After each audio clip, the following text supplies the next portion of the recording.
My view, Jaja, morning time family. My brother, when me I grow up, I witness whole heap of that still, especially as a youth still I grow up. I used to see my father abuse my mother many times, and all we can do as kids I just sit down and cry and beg him do no hurt her no more. Then time she fall up on the floor a ball, cause just like what you said, a brother they get, I do the girl. And so my old man used to deal with them thing. You see me? And them always say, if as a pitney or witness abuse or it in your family, I go come turn abuser. Well, me not come turn abuser. Me respect a man. Two that God bless me with. And any boy put their hand on any one of them like come see that woman there get, me kill him mama, him sister, him brother, him dog, him cat. If he raise goat and cow, me kill them too. Just for that way him do. You see me? Because that are the height of disgrace. Let me tell you something.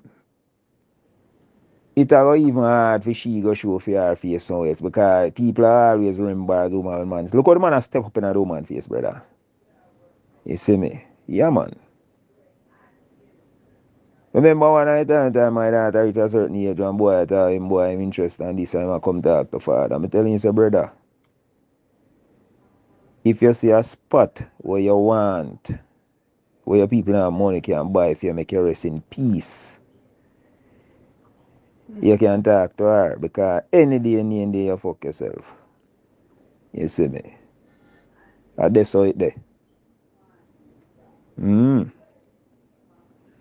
But as well some people on the side rightly say still, why domestic abuse is a thing when not even the police now want deal with my view. Because after a while them lock up people and all of them way there and the woman always have a soft spot for the man, you know. She go back to him and when she look on the thing and say, boy, I'm a baby father and this and that. Then go back and do what them have to do. So it's a cycle, it's a perpetual cycle. Somebody have to go know a path to be a laugh at the bicycle, you know, brother. Or punch at the two-wheeler sitting not going no further. And mash up the rim. Yeah. Enough of them things that lead to death still. You see me? Right now, boy, I don't know if me the then I witness that. I don't know what me would have do still because we don't know the situation how it go. But the mere fact say me have that I would have feel it. Me would have want to say something or do something, brother. You see me? Yeah, but why the domestic violence, brother, a big thing. Team police now want to deal with it. I not lie to you. And it not stop no time soon. As long as you have woman realize them hurt and jump in a relationship with some man where then get rid of you over the things then where the man have how the man dress. Then take a time out for know the character, the background check on him, like the man or woman. All of them things still continue. A man just jump go live with a woman run go live with a man and don't know so boy. He's a good a serial killer, you run go live with her or something like that. And then when you're ready to leave them can't leave. It's a thing, brother, but it's hard to deal with. It leave up to the people them still, you see it. If they want help them seek help, forget out tight. That's how it go. My 2 cents that.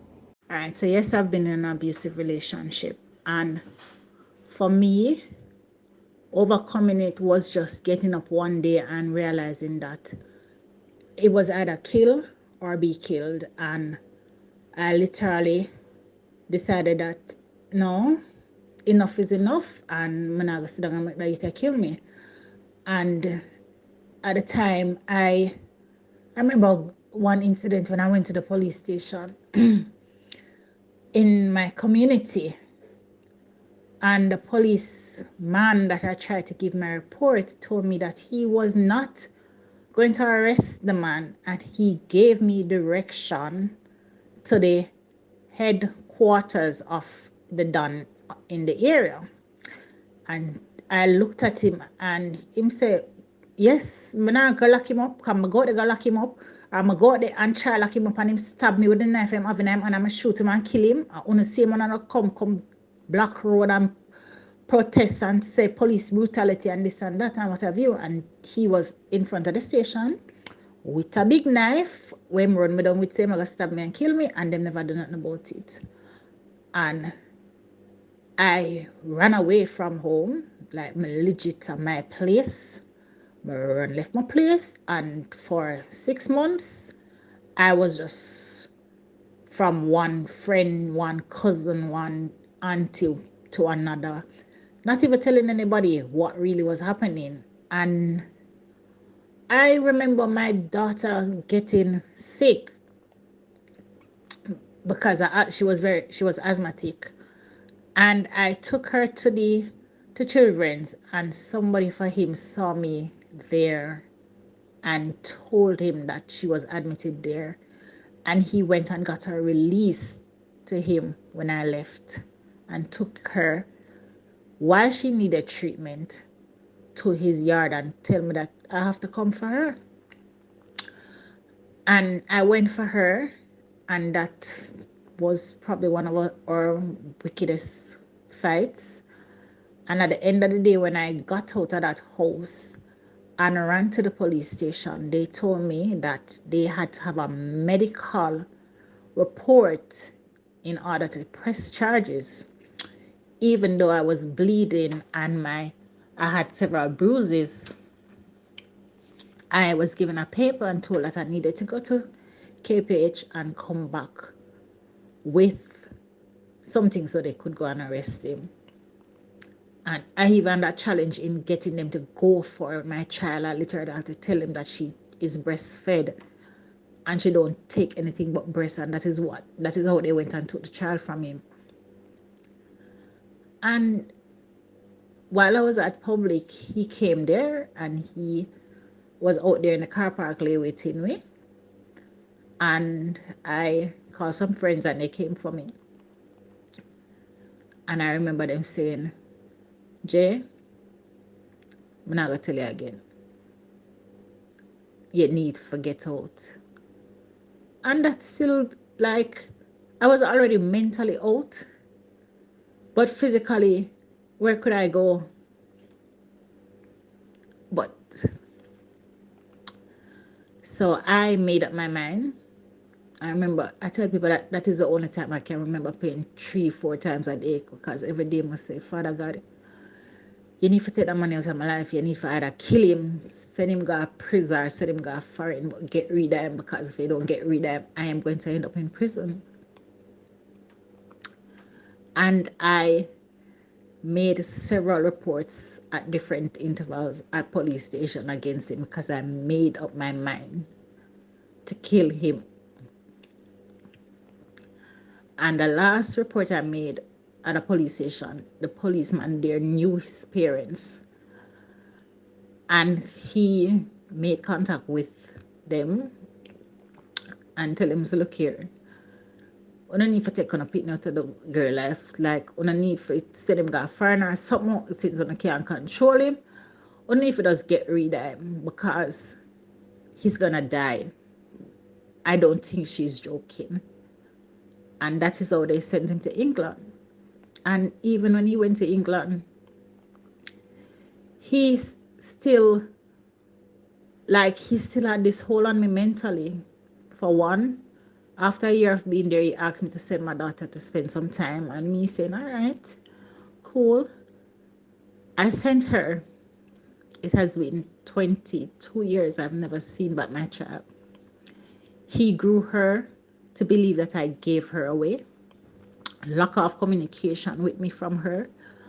And it wasn't until a few years before he died that I actually got communication with her. And that was because he was back in Jamaica and needed me to sign something.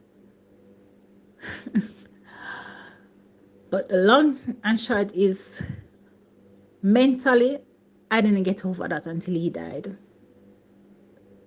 I moved on with my life. I'm in a healthy, happy relationship, but I had that fear that he was going to come for me at some point, and I held on to that fear until he died. Good morning again, everybody. Good morning. I run from this topic from morning because Every time you hear about a woman get abused, sometimes it brings back tears, sometimes it brings back hurt, sometimes it brings back pains that you never would imagine what it would bring back to you. The most worst and wicked abuse I have seen in my family is my mother. Have you ever seen with your eyes and stand up to watch to see the man who was supposed to be a role model in your life, who was supposed to be the head of the family, who was supposed to be the protector of the family, who was supposed to be the provider for the family, who was supposed to see that your children grow up to be something that you wasn't. The woman who gave you your first child, then the second, then the third, then the fourth, then the fifth child.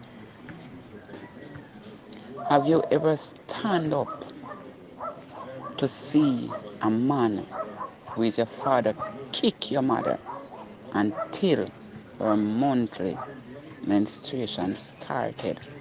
And when all of that is going on, he's still kicking her.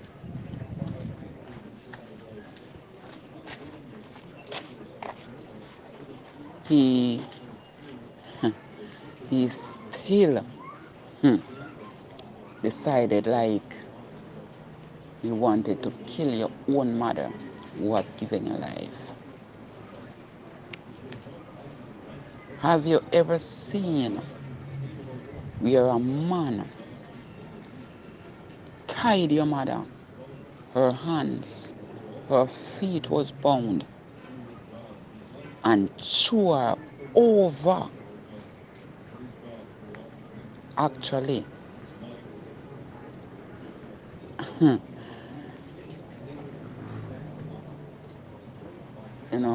sometimes it seems as if yesterday.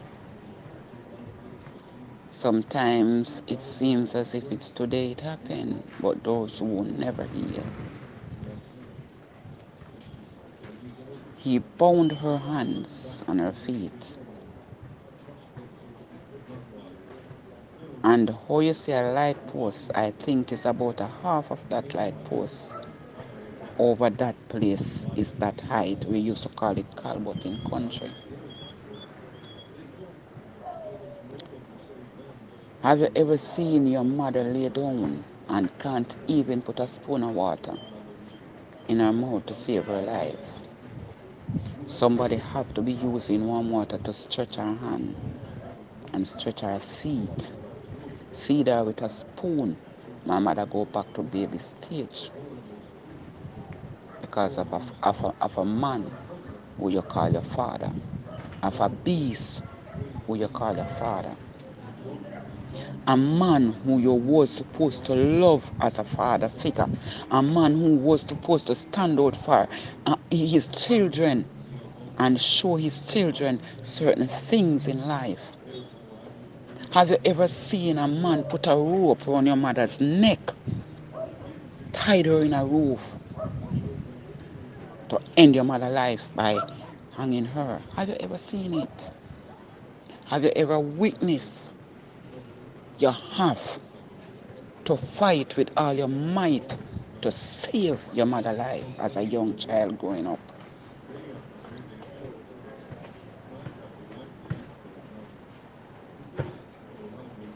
And when you pull that rope around from your mother's neck,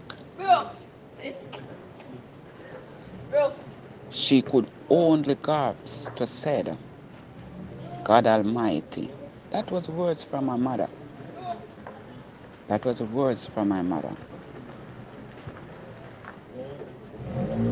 And when you took the rope from around her neck, when she fell to the ground, Remember, we are young, we couldn't manage her. So when you cut loose back the rope, she have to fall.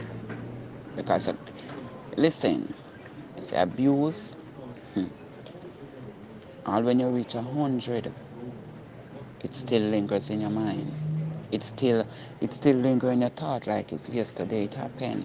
It still lingers in your mind like it is something replaying and replaying, like how you're playing a CD or a cassette. It's like you're rewinding it in life. It's like you rewind back life. It's like life stands still away when you realize that the woman who brought you into this world, you could have lost her by a beast who you call your father. You need to witness those things. You need to use your 2 eyes and see the tears that fell out of my mother's eye when she was helpless.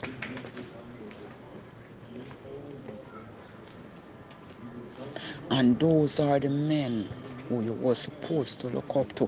Those are the men who were supposed to be there for you in life, provide for you in life. But yet still, he abused the one who brought you into this world. I am telling you, it is something that at times it brings back tears to your eyes. I just have to pause for a moment.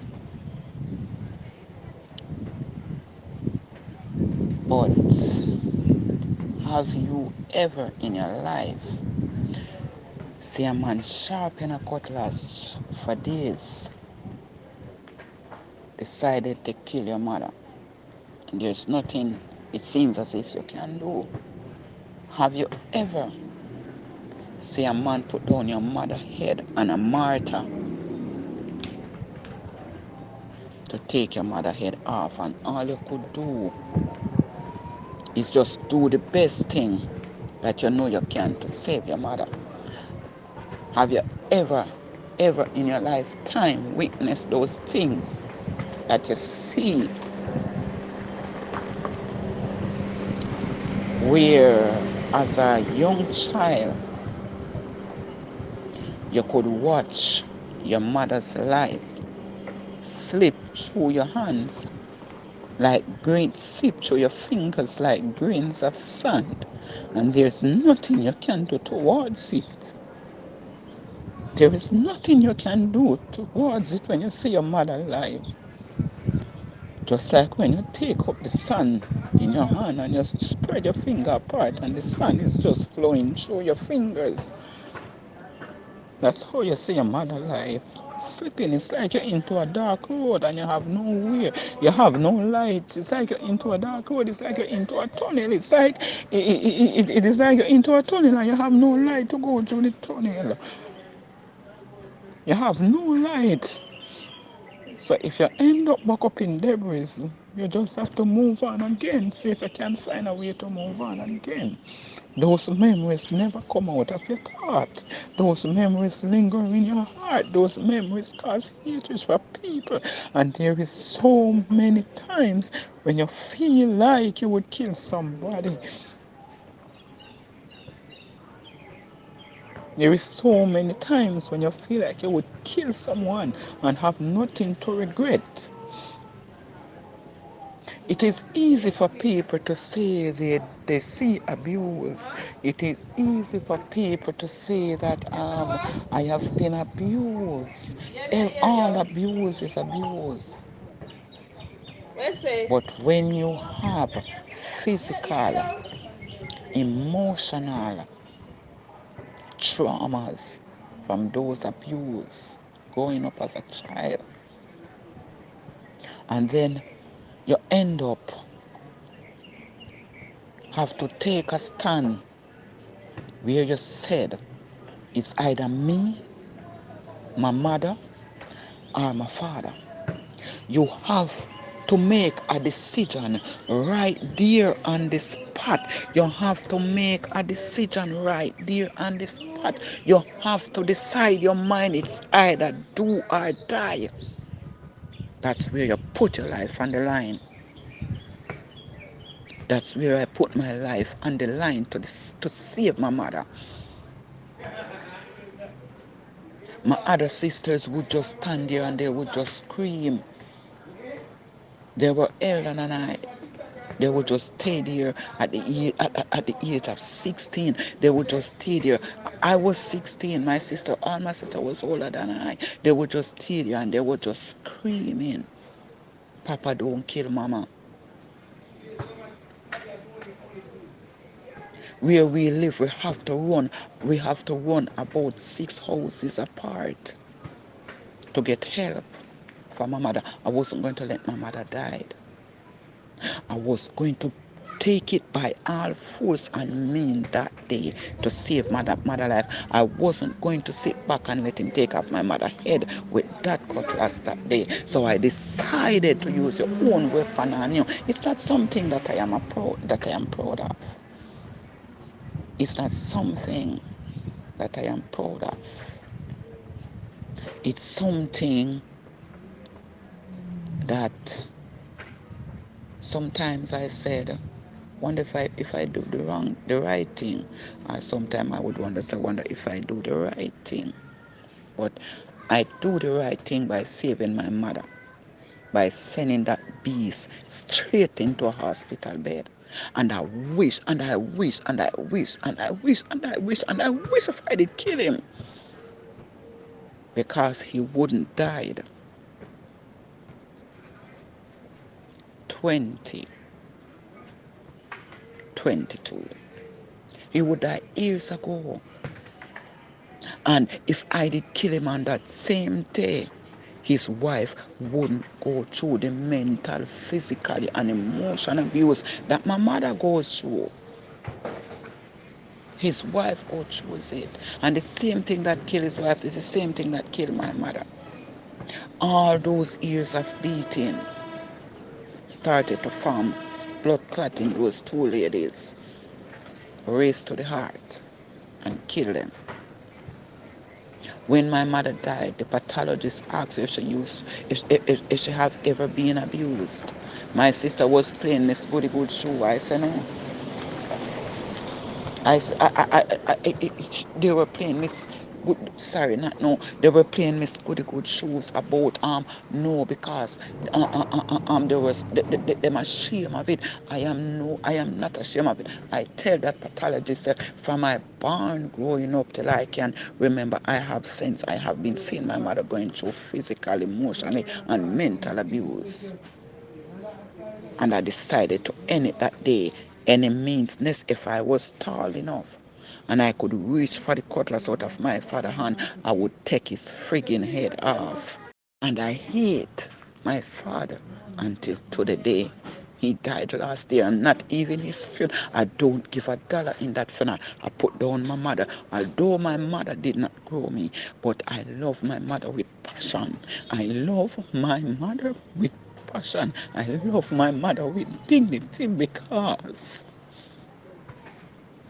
I understand the way my mother, I understand the reason why my mother gave us away, because she could not afford it to take care of her children. So she do the best thing that she could by giving us to somebody who can. But yet still you give your children to somebody who you feel say yes, they will treat your children right, but your children still going through abuse. Where I go, I have go through mental, physically, and one day I decided I am going to put an end to it. And I just packed my things and I went out of that house. Nobody knew where I went.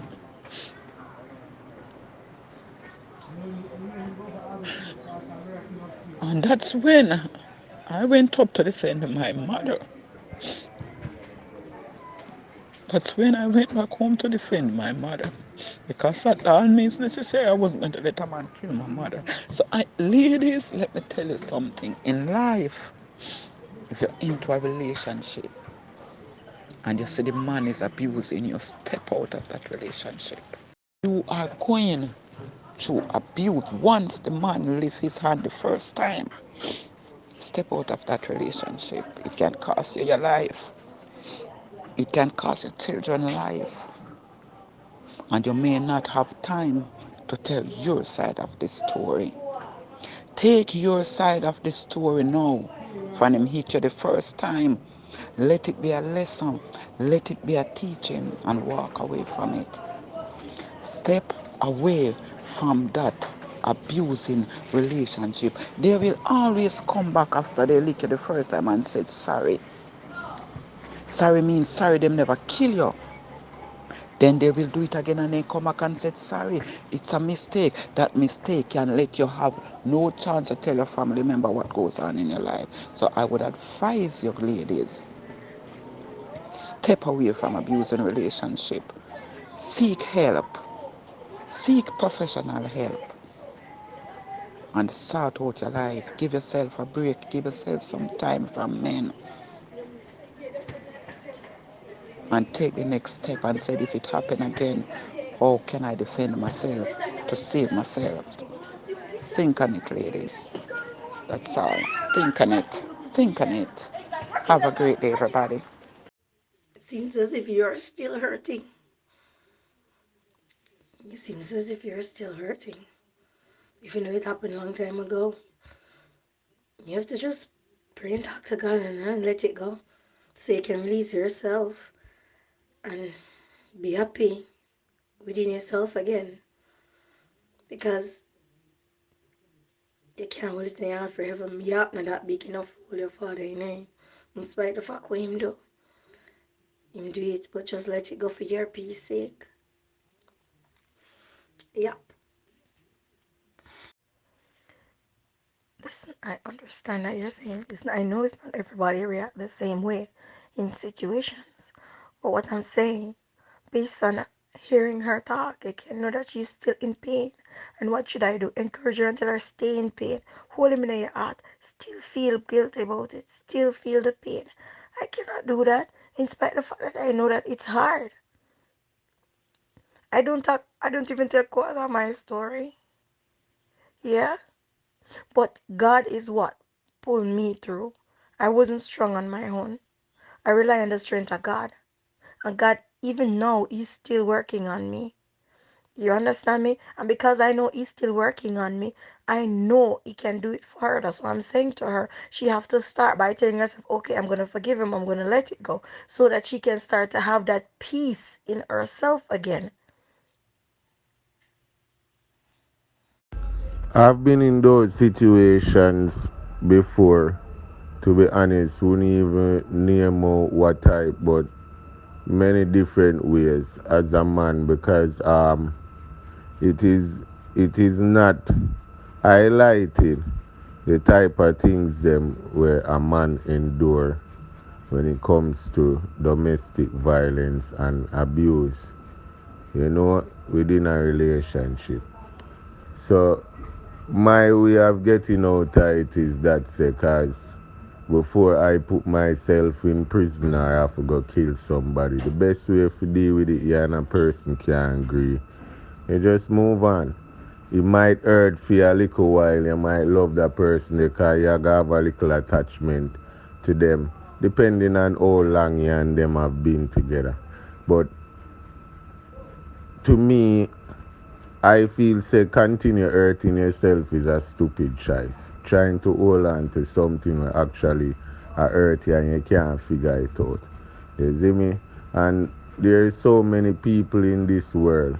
You see, life is about choices. People will stay with you for a moment.